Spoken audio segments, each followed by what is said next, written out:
చెన్న కేశవ చెన్న కేశవ శ్రీలక్ష్మి చెన్న కేశవ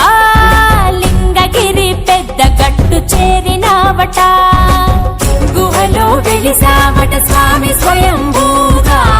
కలలో వచ్చావట జాడ తెలుపగా మకర సంక్రాంతిన కదిలే భక్త ప్రపంచనం చెన్న కేశవనిను కొలిత లింగగిరి జనం చెన్న కేశవ లక్ష్మి చెన్న కేశవ విష్ణుమూర్తి విని వట చెన్న కేశవ చెన్న కేశవ శ్రీలక్ష్మి చెన్న కేశవ